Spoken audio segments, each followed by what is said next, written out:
This is the Russian Dynamite, Masha Slamovich. Becca here.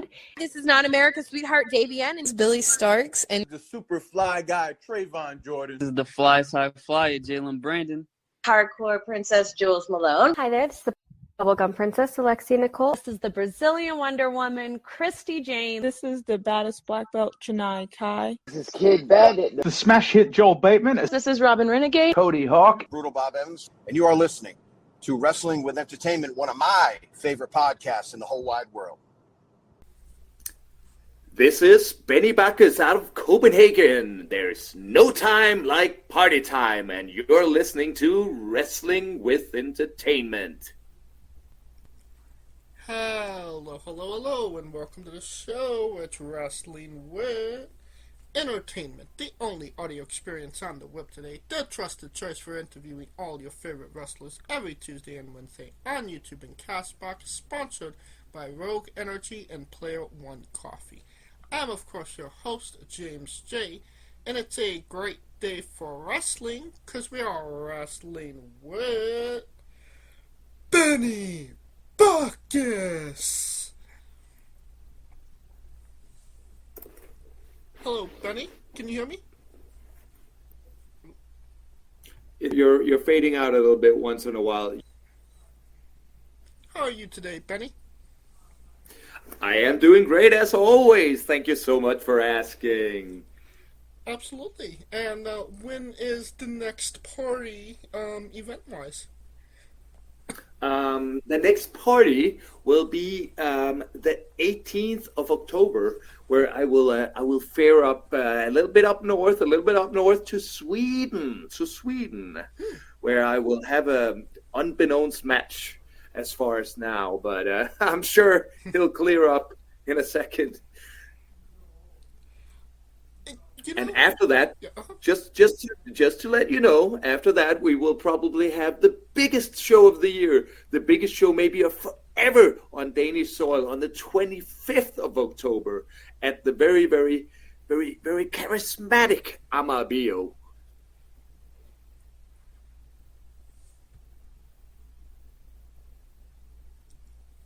Benny, can you hear me? Yep. Yeah. All right. And where can we find you on social media and your merchandise as well? Oh, like, I would find me on Instagram, right? Like Benny Bacchus, aka Party Time. Find me on Instagram. You need the merch. You can see the pictures there, and you just drop me a line, and I'll be your best friend and give you a very, very, very good price for my items. Perfect. And you don't even have to go looking for it. All of the links to his social media will be in the description of the video below, but on YouTube and Castbox. Alright, let's get into it. You recently wrestled in England for the first time. What was that experience like? Ooh, England, London, swinging London, yes. Great place, great people. I met so many new friends there. That was quite an amazing experience. Got to work with the amazing people at Hustle Wrestling. And I must say, if you ever need to, if you're a wrestler and you want to experience good wrestling and good teaching, go to Hustle. What was kind of the experience wrestling-wise that you kind of found different wrestling in England compared to, the Scandies? I would say that most of the Scandinavian people, they would probably be very adverse to having watched the WWE or the WWF in the past. So that also means that you might be adverse to wanting to do these big and powerful and strong things, like very bravado, like almost like fireworks all the time. Where I feel in Britain, when you look at the old British wrestlers, but also some of the talent now that really understands the game, it's more about being nimble. It's more about being clever to outsmart each other in the ring. And that element is something I deeply relate to now. Now that you mentioned it, yeah, that's That sounds pretty right. It's something I just haven't thought about in the past. But crowd-wise, what was there a difference in the crowd compared to again wrestling in the Scandies? I believe that both places have great crowds, and what I like about both places at the moment is that both Scandinavia and especially I don't know about all the promotions in Britain. Of course, I want to visit them all, but I don't know about them. Is that this crowd that Hustle had the same qualities? They were very good at interpreting the matches and coming up with their own little slogans and chants for the matches, and that's very inspiring. It's very inspiring that the wrestlers do not tell the crowd what to do, but the crowd understands that they're a part of the show and they are helping the wrestlers by being a part of it. I imagine that made you feel very much at home. From a crowd standpoint, no? For sure. It was. I felt like being at home because the way I worked the crowd didn't need to be that different. They very much enjoyed the party as much as I did. Everybody knows the English love a good party. Unfortunately, most pubs they stop at 12, but I found a little after party, so I made it work out. Hell yeah. You made it snow. I guess I was also nimble and clever in that situation. Besides, your variety of adult beverages, what was you eating in England? Oh, I tried a couple of the different places, but well, what did I eat in England? I was eating sushi. I was eating Korean. I was what did else I eat? Well, I went to Nando's. That famous British eatery, which I'm not even sure what country they're eating from. I think it might be Portuguese. And I ended up with a little bit of a flaming stomach, so that was a little bit hot. But generally, I was eating very well in Britain, and especially the area I was in, which was up north. Usually, they have a lot of good restaurants, but I like to eat international. I wasn't super much into just the British cuisine as per se. I gotcha. So, how are you rating Nando's? Oh, I have a very good friend, Dan Evans, who several times have spoken well about Nando's, but I must admit, Dan Evans, I think you played me for a fool because I was not that much into it. I don't know if I'm going to get any enemies on my neck for saying that on the show.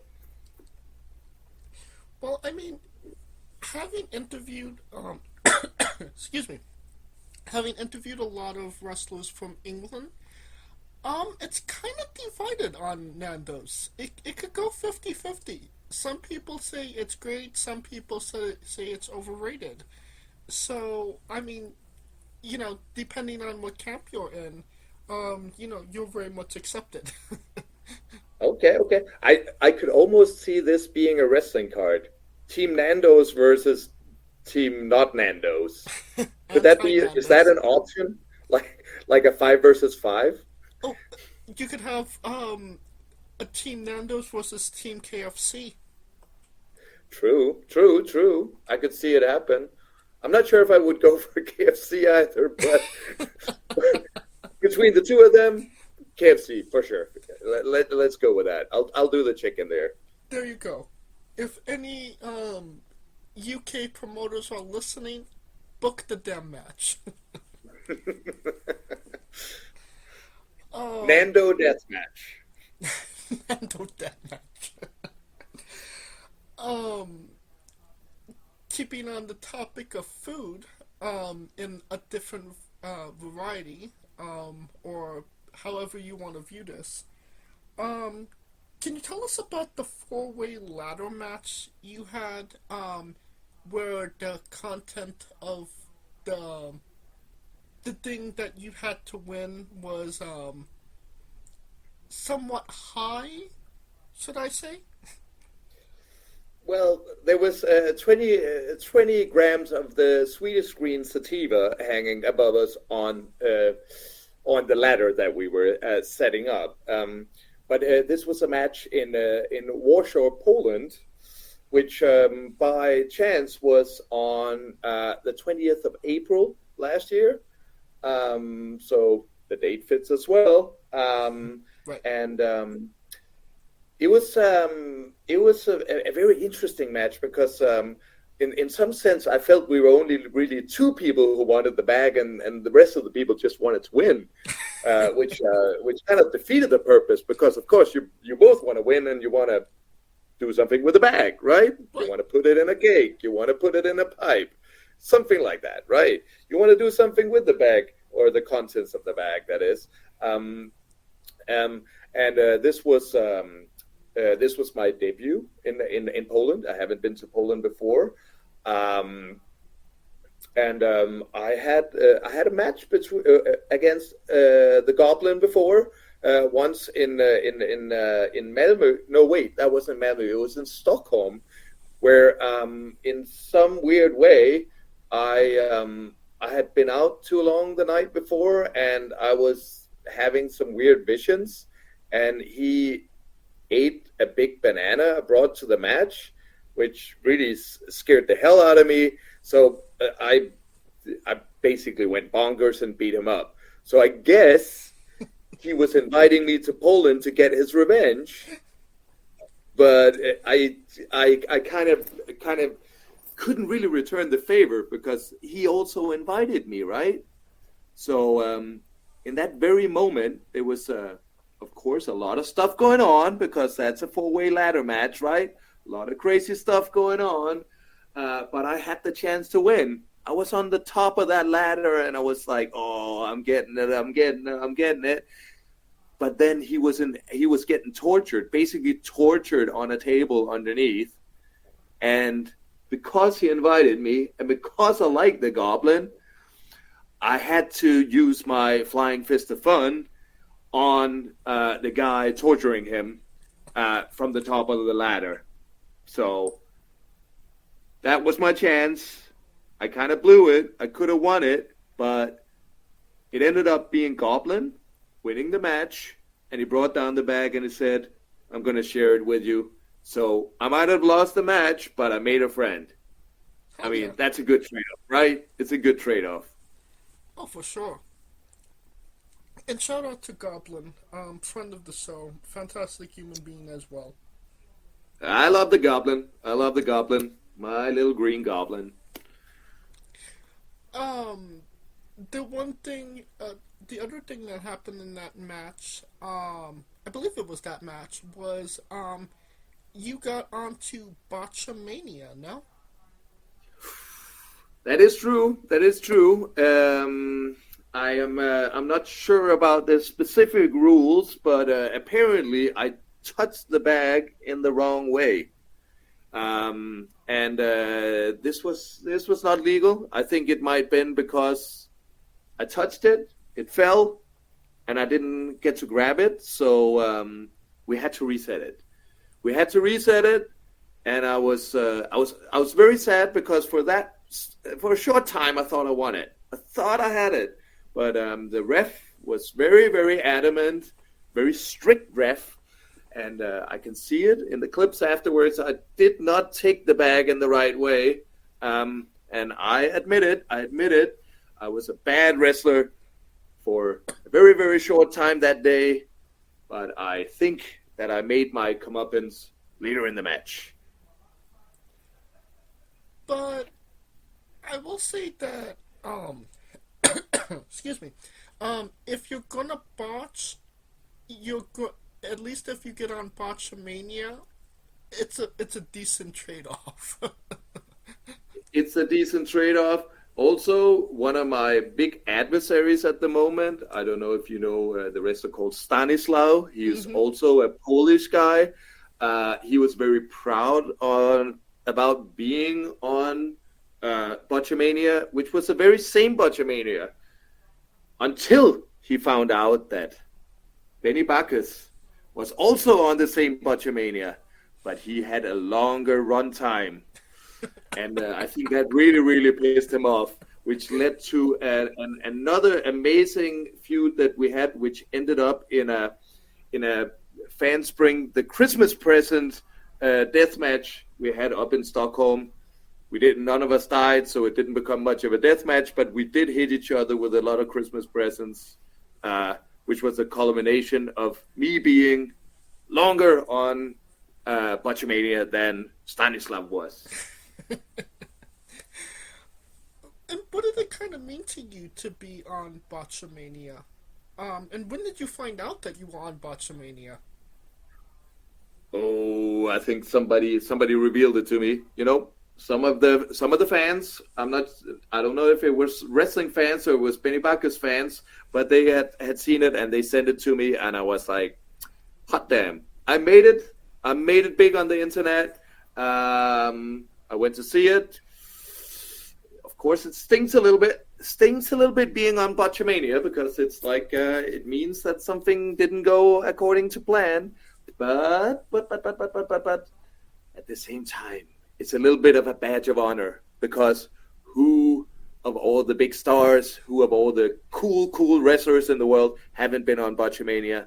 Yeah, I dare you to just mention one guy that you don't, which you admire, which haven't been on there. It's like it's a badge of honor. Hell yeah. Now going back to the match with Stanislaw, polarizing, no pun intended, polarizing figure in the Swedish scene. Can you tell us about your rivalry with Stanislaw? Yeah, I think one of the things that happened, which started the feud, was like he was going to have a match in Denmark against my very, very, very good friend Simon Ashfaq, which is the current champion of Nordic Elite Wrestling. He wasn't a champ at this time. He was going to have a fight against him, and I felt that Simon, he needed a fair fight, and he needed a little bit of he needed some help in the ring, because it was like I'm your friend, so I'll be your friend, and so I'm the ref.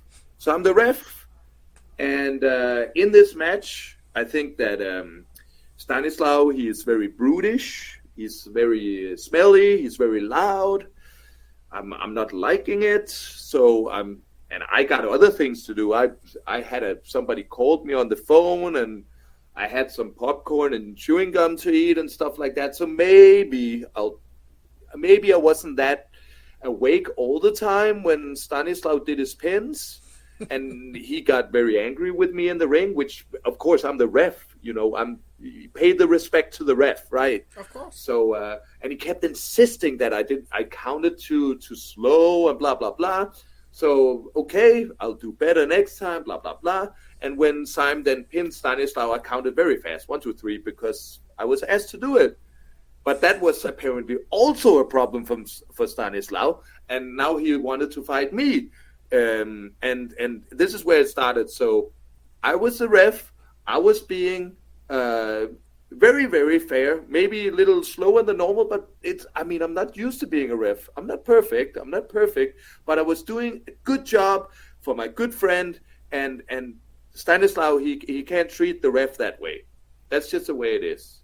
And that led us into several fights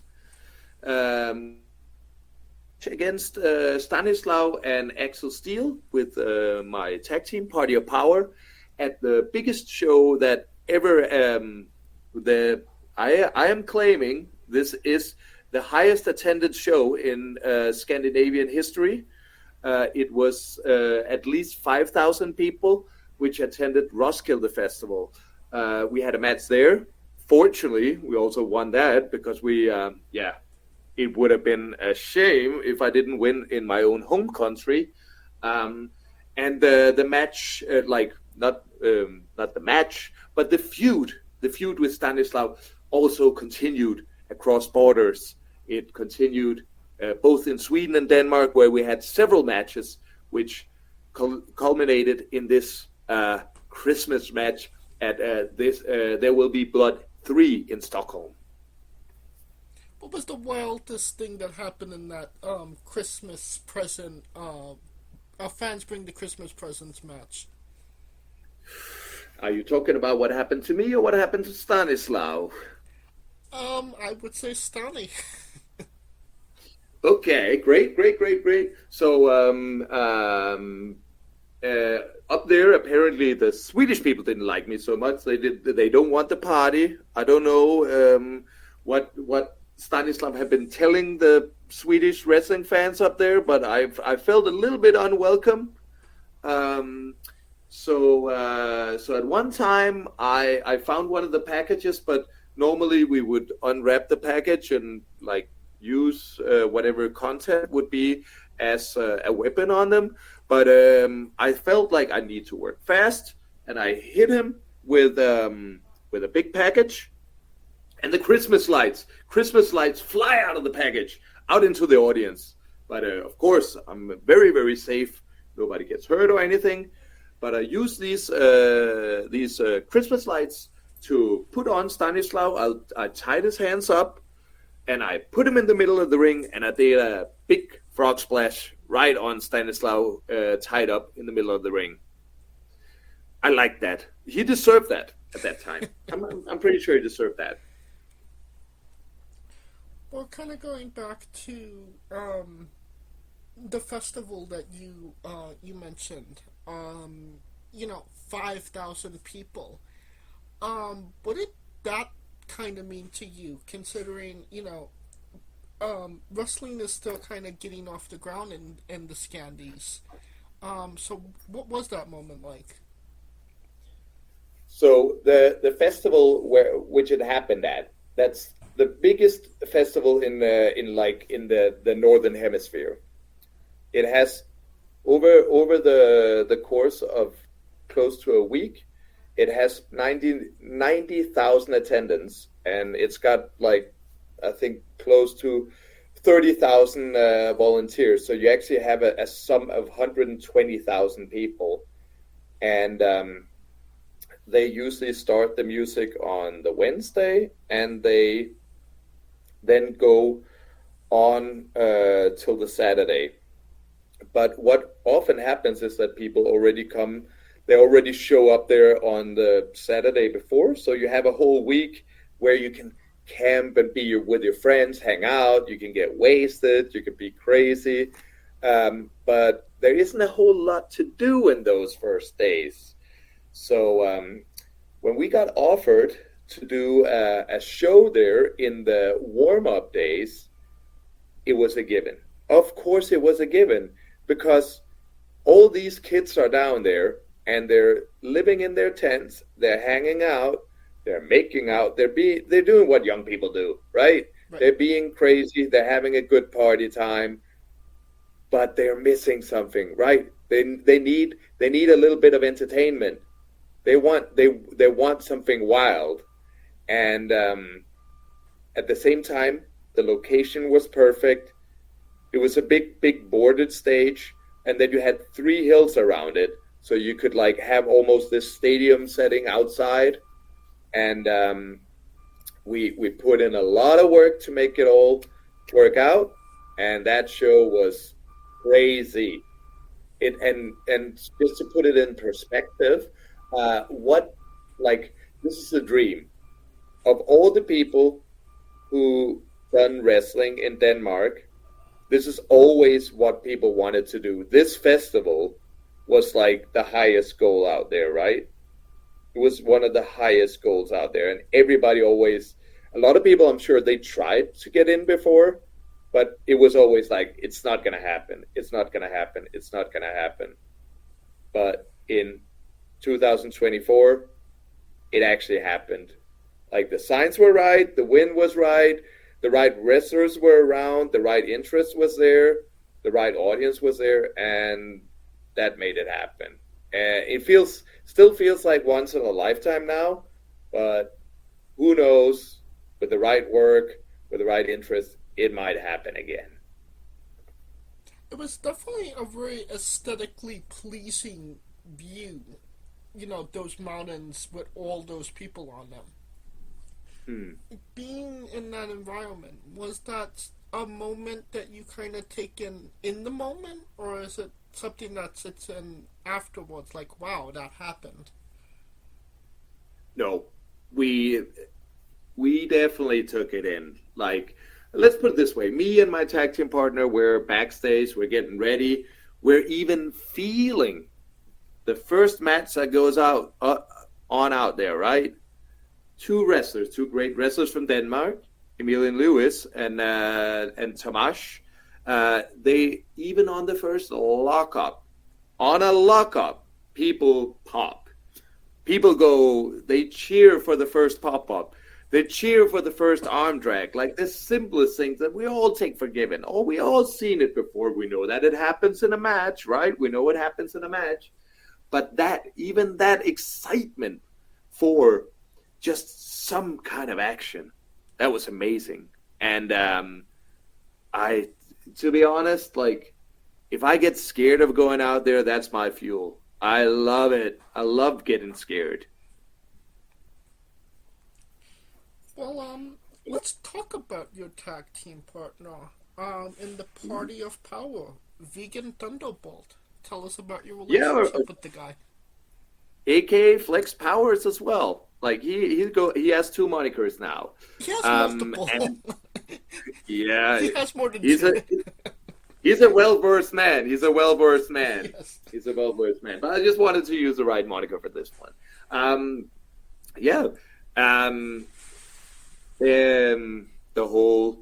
Our whole history together was like that. Basically, I must admit, I thought I was an excellent wrestler when I started out. I found out pretty fast that maybe I didn't quite have the skills that I imagined that I had. And what does progressive and intelligent man do? He, of course, gets a little bit of help, right? He gets himself a coach, somebody who will show him how to do things correctly. And who better was than Mr. Power Up, like helping me powering up.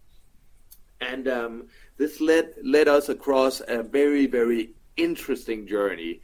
And we really think that while we've been a tag team, of course, we had our little disputes or something like that, but the friendship between us, that's solely the most important thing. We will always love each other as much as we love our fans. That's a bond. That's a golden bond between us. And we have seen, while we've been a tag team, we've seen the Scandinavian tag team bloom immensely from almost not existing to really having a very, very solid and vibrant life now. And I know that gives us some more opponents to have matches against, but that's great. We want to be challenged. We want to prove ourselves. We want to prove to the fans we're there for them, and we want to feel that they're there for us. I mean, yeah, power of friendship, to say the least. I believe there was one moment, Flex actually materialized holographically to inspire you, no? True. I was at one time, I was doubting myself a little bit, as far as I remember, and he in some way Flex managed to manifest these amazing powers and kind of shoot them across the pond, or Öresund as we call them, or the North Sea, and blasting them into my universe to give me some solid advice to tell me which direction my wrestling career and my next match should go. And how he did it, I'm not sure. I'm not sure yet. I haven't. Maybe I should get him to tell me the secret the next time, how he does that stuff. So I haven't sent my face across to his place, but maybe he kind of deserves that one of the days. Hey, I can say myself, all I'll say is the pathway to powering up is a pathway to many possibilities that some may find unnatural. I hear you. I can see it. It's deep. It's deep. Oh yeah. Obviously, great friends. What is a pet peeve about Viggan that you just don't understand? Ooh, a little pet peeve about my tag team partner. Well, let's put it this way. We both have our good days and bad days. And, some days his mustache is better looking than mine. Ooh. But yet again, other days, mine is better than his. So we got equal terms there, because at the same time, if my pet peeve is that his mustache is amazing and excellent, why wouldn't I let him have it? Like, why wouldn't I have my friend look absolutely fabulous? I mean, I gotta give him that, right? No, absolutely. Does this mustache rivalry extend further out than just you and Viggan? Because there's a lot of great mustaches in the Scandinavian area, for sure. There was a couple. I think there's less now. The match I had in London was against an Italian wrestler called Pidu, which had a very amazing mustache. We had a little spat in the match where we ended up pulling each other's mustaches. And I must say he has a very, very powerful mustache. Even though I think I also kind of astonished him with my own one. So definitely, mustaches and wrestling. It's gotta exist, right? It's gotta exist. Oh yeah. Going back to Viggan, you are the current Nordic Elite Tag Team Champions. What did that moment mean to you, capturing those titles? Oh, it was a sweet moment for a lot of reasons.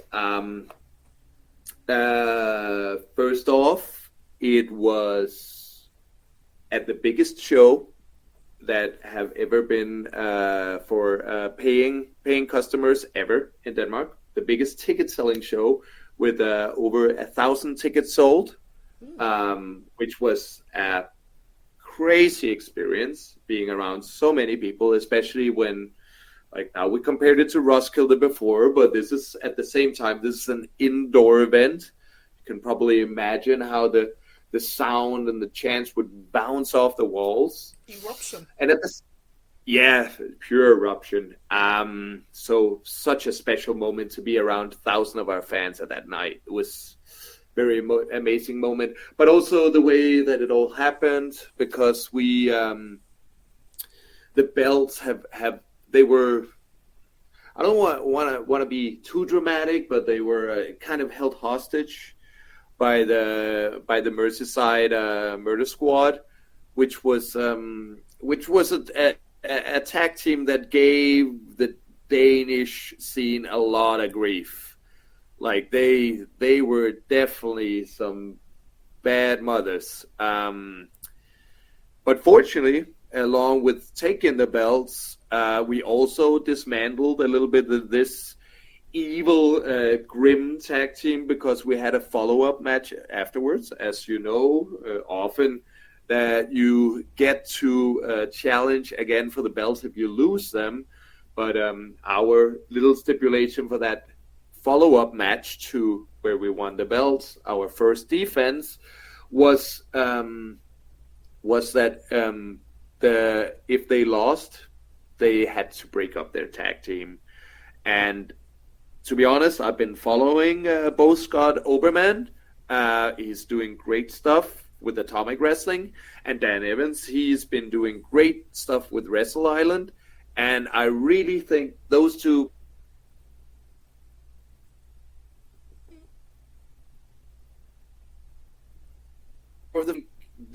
people also benefit from us releasing them from the shackles, from the bondage of being in a tag team that where they definitely had a bad influence on each other. Oh yeah.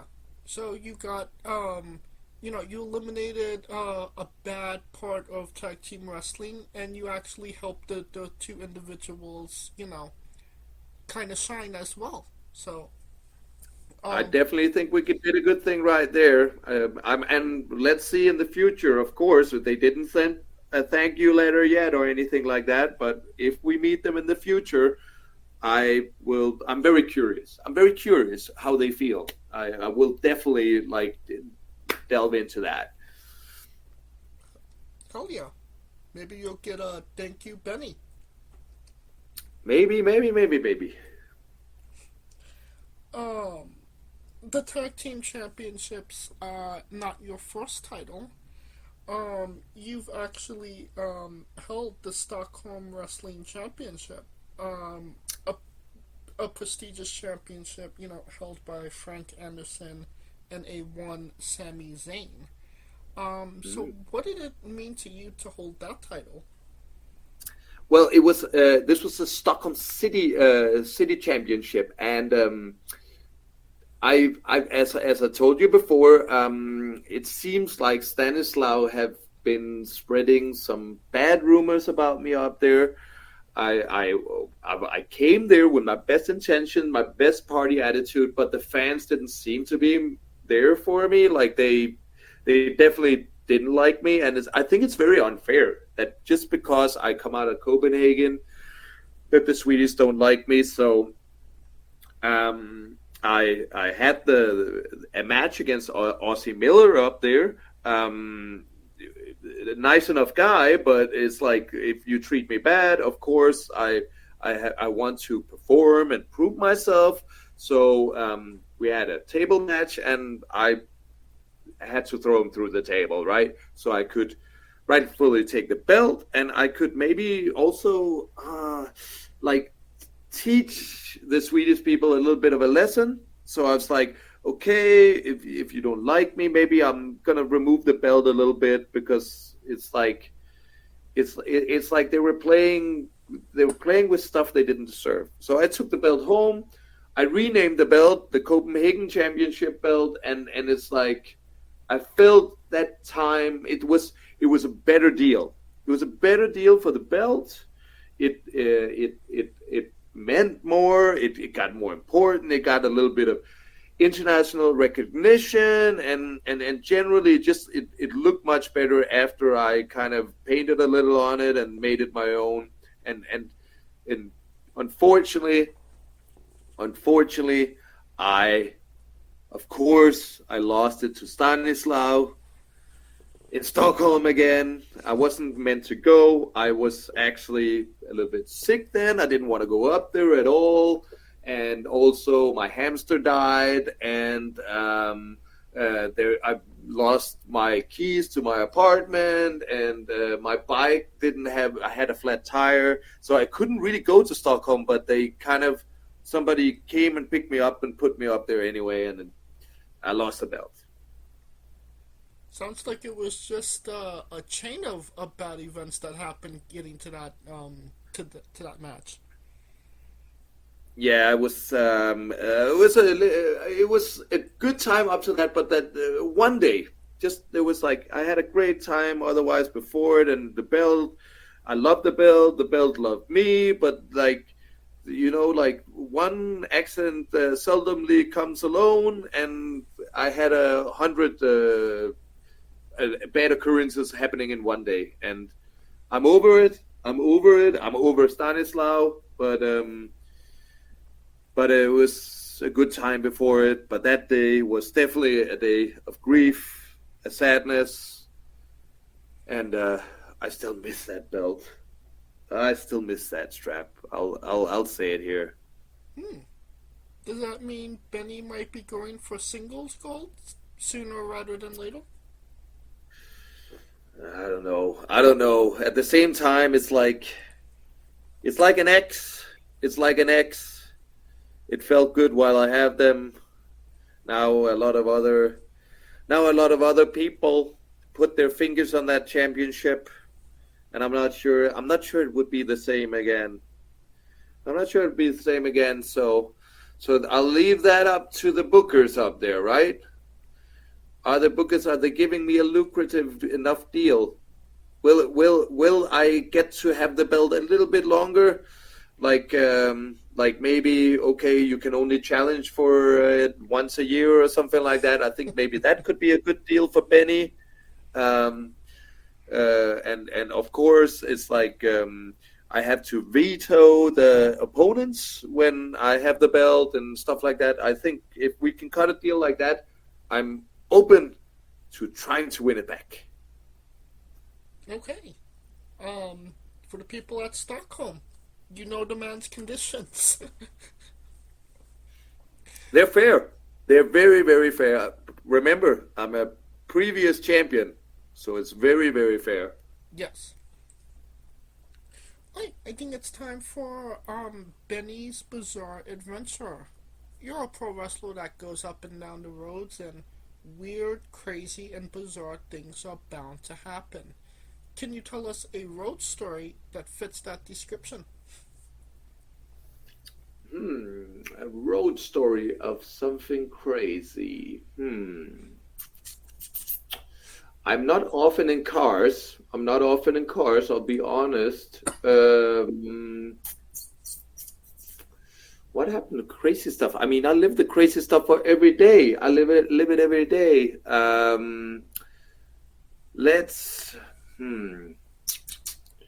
I think I'm more about what's happening in the ring. Do you have any examples? What do you want from me?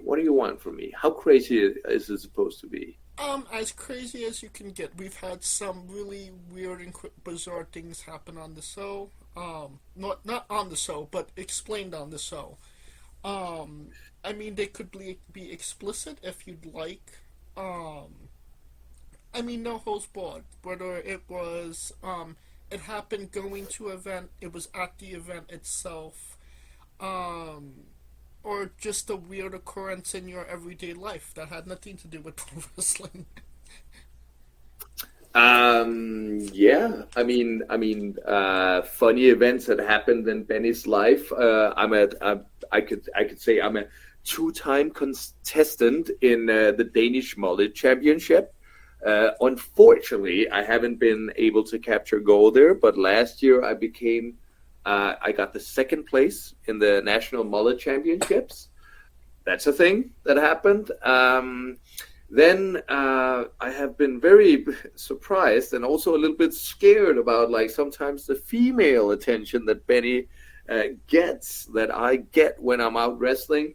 I have signed a lot of chests and buttocks, and I even had a woman who once tried to bite off my nipple. Well, without consent, I should say. So that thing has been taking me a little bit away, because it's like, it gets hot under the collar, you know. Yes. Let's talk about the mullet competition.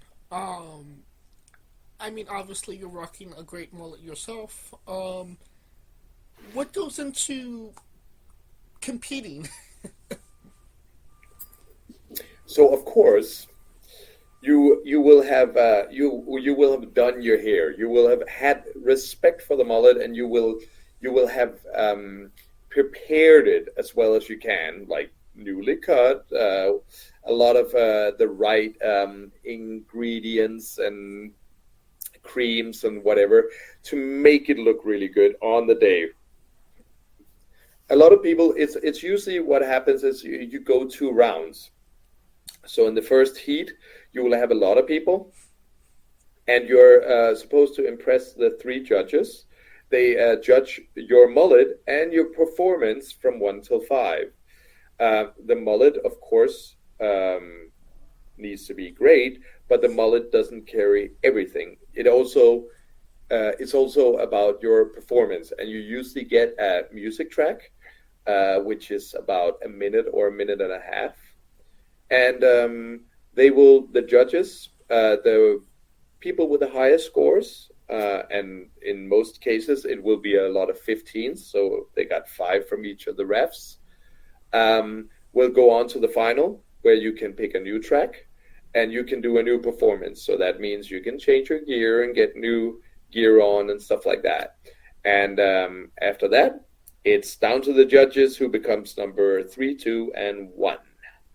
And the number 1 can claim themselves the mullet champion of Denmark. Okay. And, I mean, you got to the 2nd position. I'm assuming that next year you will be aiming for number 1, no? I will be aiming for number 1, especially because there is a little bit of a tradition that the previous champion often will not compete the following year. So the person who came before me this year is not competing next year. So I will have a little bit of an advantage there. Can I pull off the right amount of bravado, the right amount of party, the right amount of presentation? I think I should be able to take it. But yet again, it's a very, very hard field. There is some amazing competitors here, and there are some very, very creative people in the way they both choose to style their hair, but also their performance. And I think the way to win is to stick out. Right. It's to stick out, do your own thing, be yourself. And if there's something I know how to do, it's being myself. I could imagine that would be quite the feather in your cap if you came back to Nordic Elite Wrestling with the title of Danish Mullet Champion, no? I think even in that case, maybe, whether they give it to me or not, I should maybe make my own belt. I should probably make my own belt with the mullet championship on it. That'd be quite a feather in my cap, right? Wouldn't it be? Wouldn't it be worth it? I'd spend that money. I would think so. I mean, like a champion when it comes to your mullet, a fine mustache, and tag team champions. I mean, you quite literally have it all. Thank you so much. You're actually making me blush now. But I aim to please, and if these are the things you like about the Benny, then I will gladly provide it. Well, something that you're providing now is not too long ago you took up Brazilian Jiu-Jitsu. How has that been? Yes, I wouldn't say lately. I would like to claim that I have been doing this for nigh 12 years, so I have had quite some experience in the field of Brazilian Jiu-Jitsu. My apologies. It's so fine. And it's a great foundation for wrestling and grappling. Of course, there's a lot of differences, and I had to learn a lot when I started being a wrestler. Both things had its advantage, and there was also things I needed to relearn to be the very best wrestler I can be. What did you have to relearn? a lot of Brazilian Jiu-Jitsu is about being very defensive as well as attacking at the same time. The problem is, in most cases, maybe this will not be so entertaining for the audiences because you might be holding back a little bit, right? Right. You might be keeping your limbs tight. You might be curling up like a ball, stuff like that. Stuff that maybe to the untrained eye will look a little bit like, oh, he's a coward or something like that. Where I had to learn, bring up your chin, puff out your chest, stretch out your arms, and love the audience. That's a thing that I feel I really implemented. What degree of belt? What color belt do you have right now? I am currently a black belt in Brazilian Jiu-Jitsu. What degree? It's the first red stripe. No dance or strips on my black belt. What does that kind of mean to you to get a black belt? Because it takes, as you said, it takes a lot of years of discipline to get to that moment. Well, it's every path is individual, and there's many paths to take there. I think my personal path is the path of the toolbox. I probably got the belt later than I could if I had been more structured. But what I always enjoyed more is to have as many options as possible. So I always see my skill set as a toolbox. I keep putting stuff into it and still try and keep the older things sharp. It's the same thing. It's the same way I think about wrestling. I constantly try and sit and study things that I can use, and not necessarily shooting star presses or crazy lucha stuff where you're almost breaking your neck, but even just small stuff where that's interesting. Maybe I can make that work in my style and stuff like that. I really like having as large a skill set and as many options as possible within both disciplines. I gotcha. All right. Can you tell us about your tattoos and if there is any significant meaning to them? There's a little bit. I don't have any wrestling tattoos, to be honest. I have a little bit of movie tattoos. I have Thulsa Doom from Conan the Barbarian. I have that on my arm. Then I have Oliver Reed, British actor, which was a little bit of a lout. Then I have some punkish tattoos, like an old a punk kind of crew I ran with on my leg. And I have a little funny cartoon hand, which gives the finger, which is very hilarious. And then I a lot of the tattoos I have is by friends in my own personal vicinity. And some of these people are also, I don't want to call them famous, but they're well-known tattoo artists. So I have a wolf by Era, which is eating a snake, but the snake is also a black belt from Jiu-Jitsu. So it's a snake, which is also a belt, getting eaten by a wolf's head. And then I have a tattoo by a guy called Era out of Barcelona. And then I have what's it called? So yeah, on my right arm I have this. I think it's called an onitomba, which is a severed head, which was a warning sign that the samurais would often use, where they would kill their enemies, warn other enemies to not go near them. they would leave these heads hanging from trees, and they would put a note in their mouth, and this one's my one specifically is a little bit of a joke because the note says "mate," which is in judo or old jiu-jitsu, that means I give up, which is a little bit of an inside joke, and that's done by a very, very cool British guy. He lives in the U.S. now, called Joe Chat. And what else do I have? I have a knife in my back. That's also, I guess, it's like kind of a positional joke kind of thing. Right.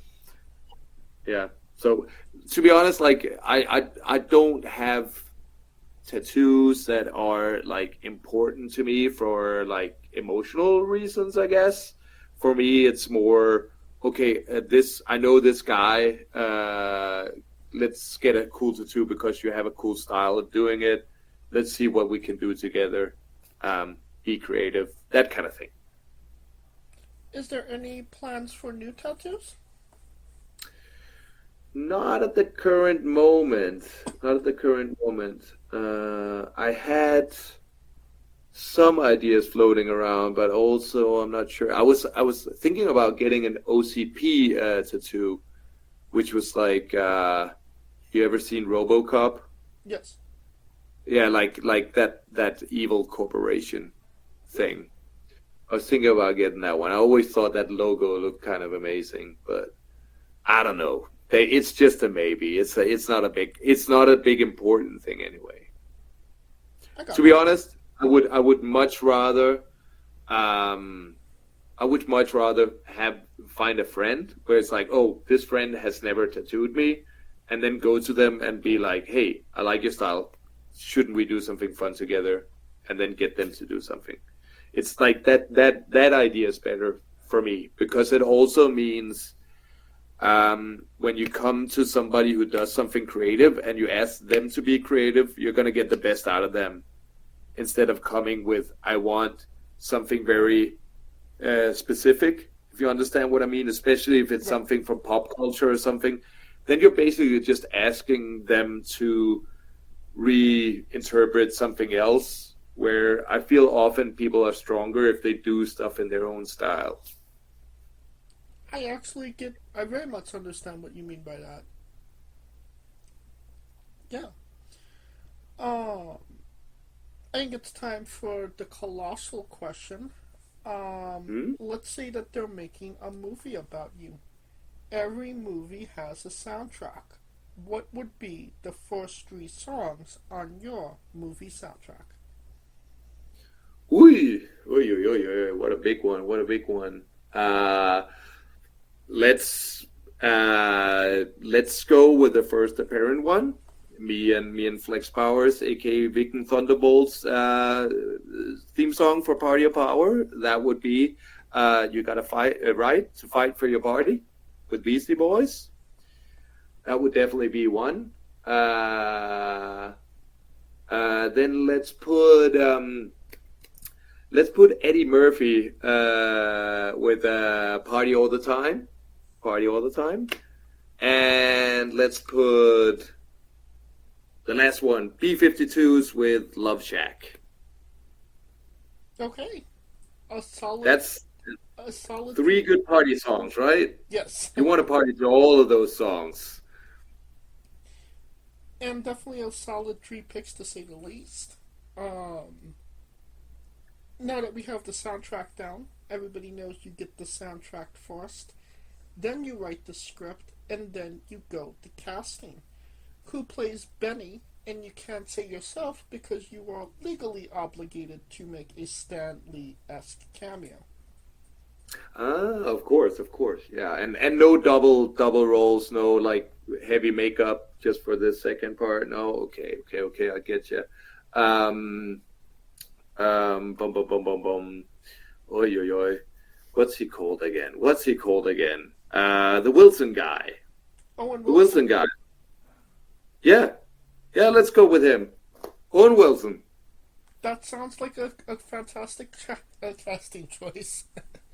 I don't know if he ever had a mustache. We both have a cracked nose. I think it works out. Hey, he'll have to grow it for the part. Now that we have you casted, every movie has a supporting cast.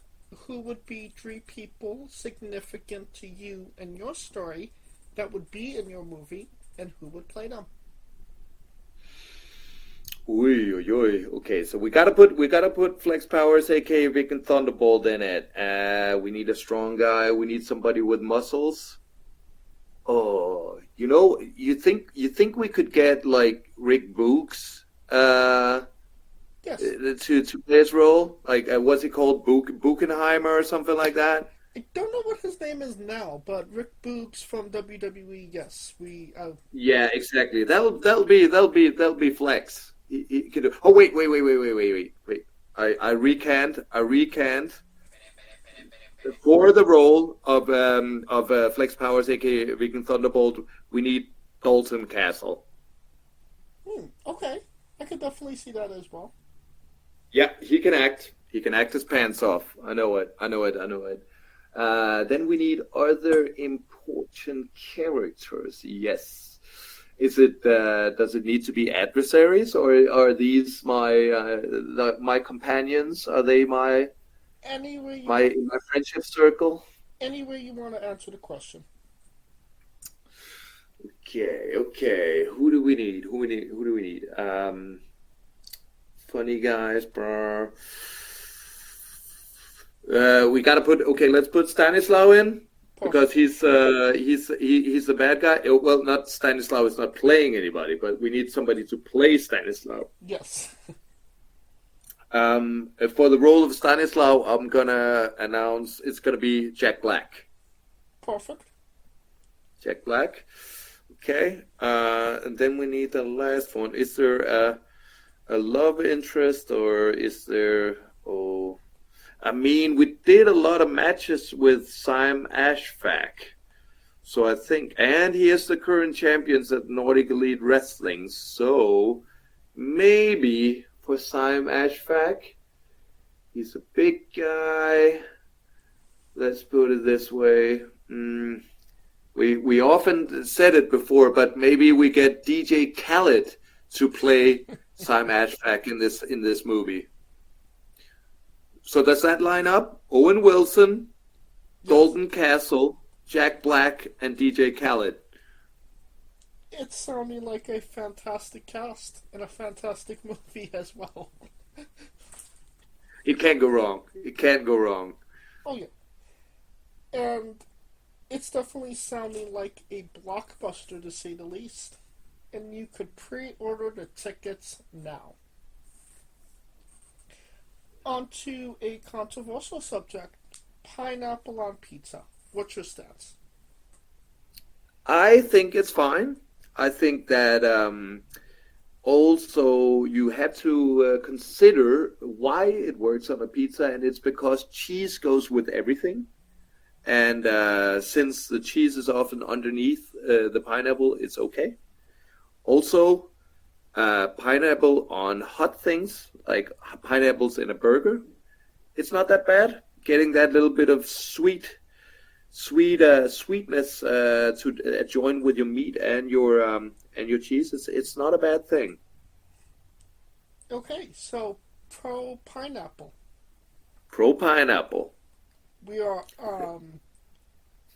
we're anti Nando's, pro pineapple. That's my political beliefs. Yes. What's your spirit Pokemon? Oh, I never did Pokemon. Can I? If you're talking the trading card game, right? Can I maybe go my Spirit Magic card instead? Sure, why not? You're talking about Spirit Magic the Gathering, right? Spirit Magic card would be Sulphurous Springs. Okay. And is that Magic the Gathering? Yes. What are your opinions on people that only use blue decks? Oh, well, we talked about being wily and nimble and clever earlier. is there anything more clever than a blue deck? I highly doubt it. I agree. I agree with blue. I think the most boring one maybe is white. I think white is my non-color in Magic the Gathering. I used to like black when I was a kid, but maybe that's a little bit too evil now. So I'll probably stay on the side of blue, green, and red. Okay, so you're a pro blue. Pro blue. I think that's your most controversial take on the interview so far.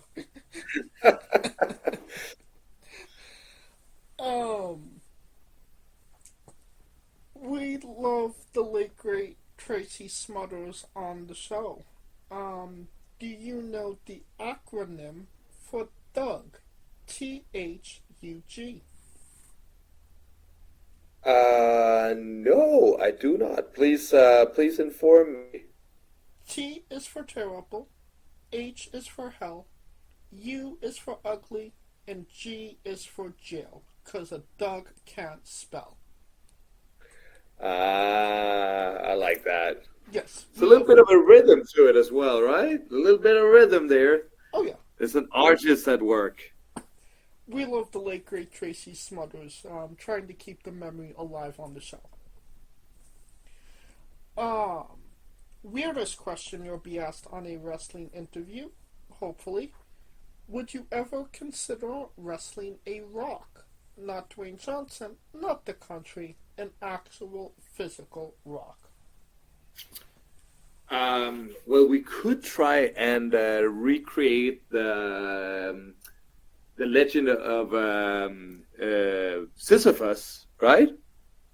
Is that a possibility? I mean, because I think when you talk about a rock, what's the hardest thing? It's like how do you tell the story of me fighting a rock, right? Because it's kind of easy to beat a rock, right? You just need some paper, right? so I'm thinking we go delicate here.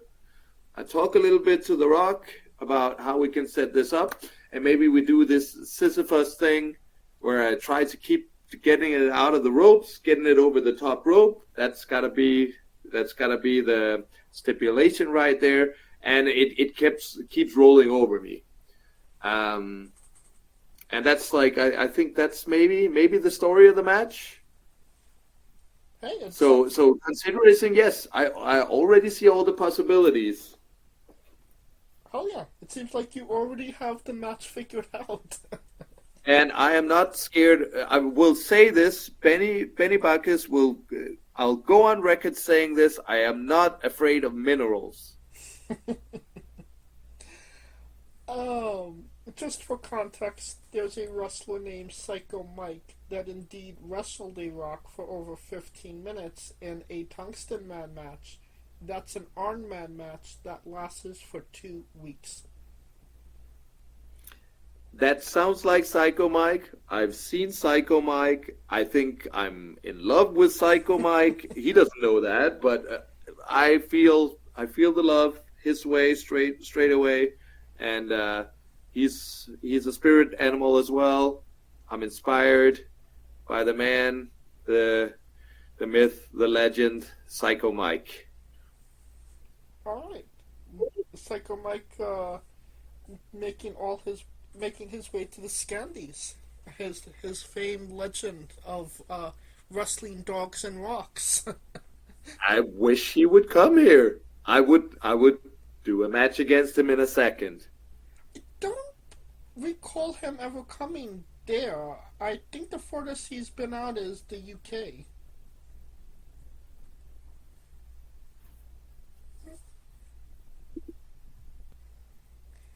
No, I saw Psycho Mike. I saw him in WXW in Germany.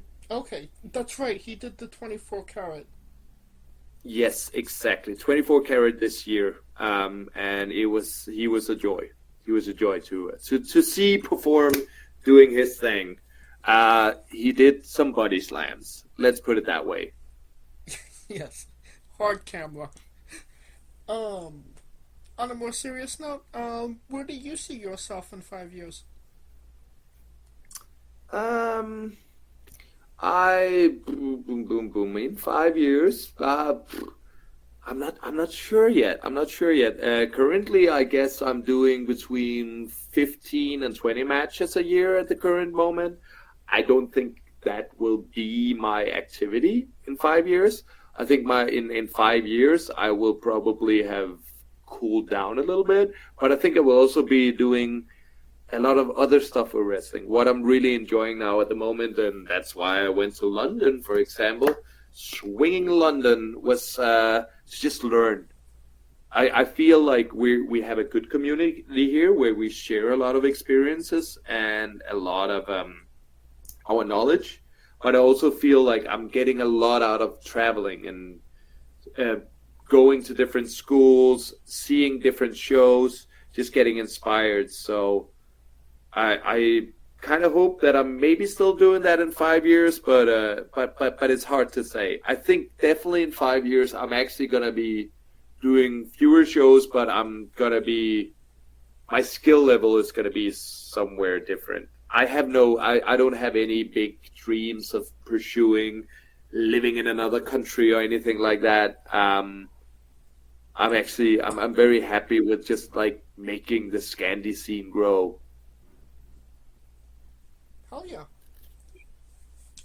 And what is one of your matches that people should go out of their way to see that best shows off you as a pro wrestler?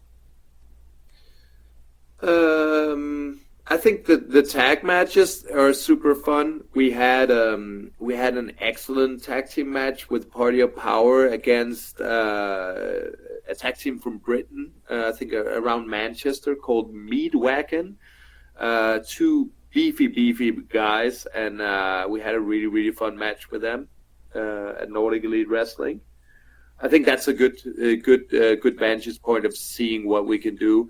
Maybe also the championship match we had at the Amabio 2024 against Merseyside Murder Squad is also an interesting match to see, just because it was such a big event. So those two matches, I hold them very dear. Perfect. And if those matches are on YouTube, I will grab a link to them and put it into the description of the video below, both on YouTube and Castbox. For anybody that hasn't seen them, wants to see them, wants to re-see them after this interview. And since we are nearing the conclusion of this interview, we are wrestling with the 8 questions of doom. This is our speed round, or bonus round, the round where we see who you really are. Are you ready? I am ready. Excluding yourself, greatest wrestler of all time. Ooh, let's give it to Macho Man. Worst wrestler.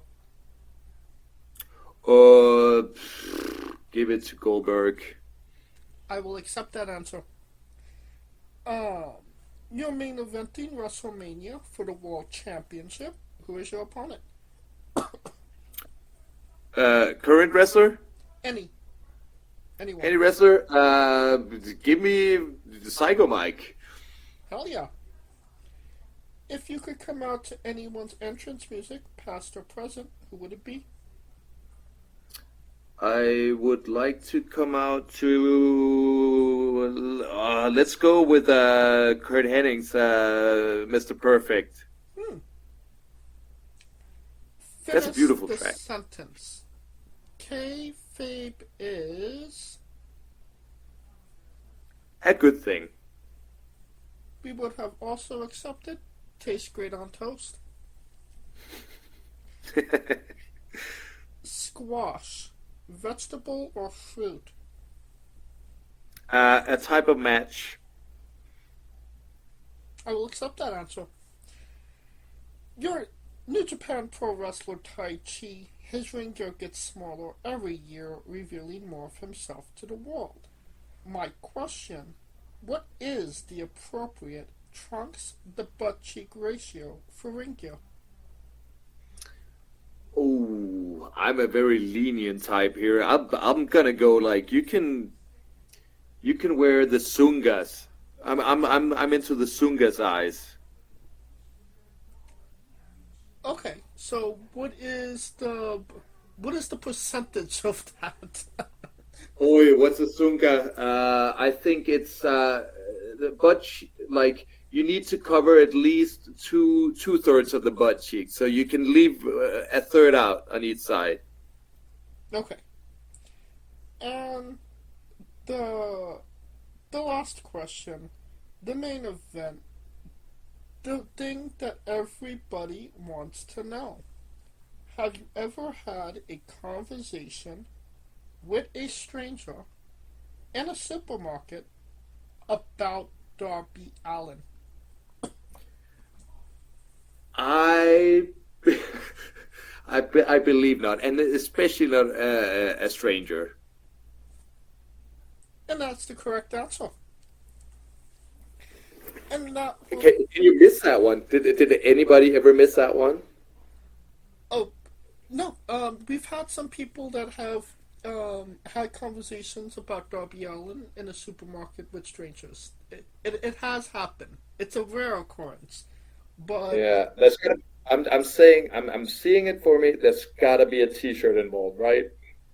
There's gotta be a T-shirt in there. well, we haven't made a T-shirt. I would love to make a T-shirt. I'm more thinking about the conversation starter. There's gotta be a T-shirt involved in this whole supermarket scenario, right? I mean, I would love to make a T-shirt. We haven't made T-shirts yet. Okay. I met Darby Allin in the supermarket, I guess, or. Have you? Do you know who Darby Allin is?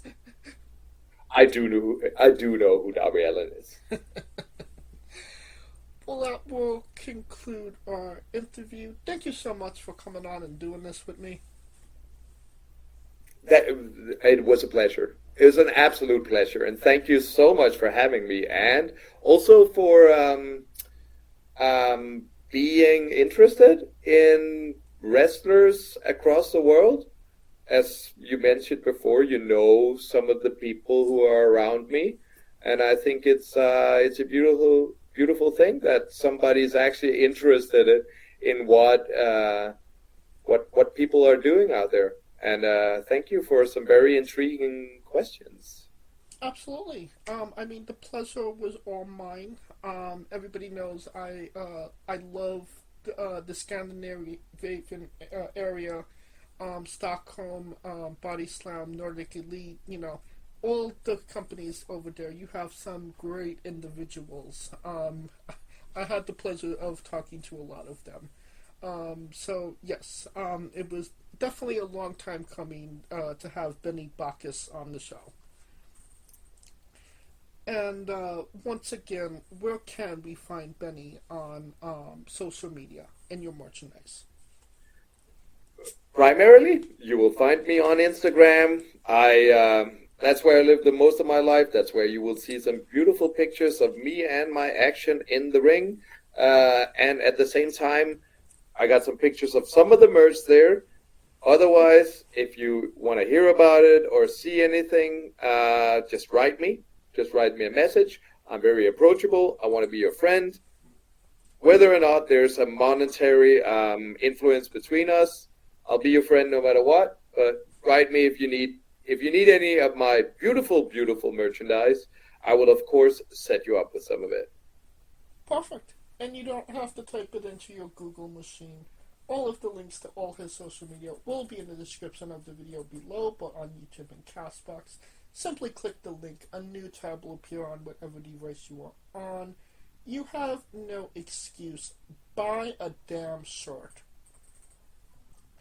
Of course, thank you for listening. If you like what we're doing, please like, subscribe, comment, but on YouTube and Castbox. This was sponsored by Rogue Energy and Player One Coffee.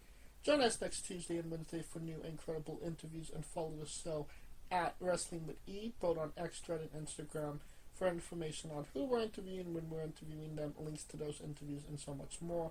Follow me personally at JamesJ993. Alright, when I say wrestling wit, you say entertainment, okay? Yep. For RA special guest Benny Bacchus, Clicker Yacht, Scooter Dust, I'm James J, and this has been Wrestling Wit Entertainment. Hey folks, this is the Colossal Mike Law, and you are listening to Wrestling with Entertainment. Enjoy the show, support these guys. We appreciate it very much. We'll see you at ringside.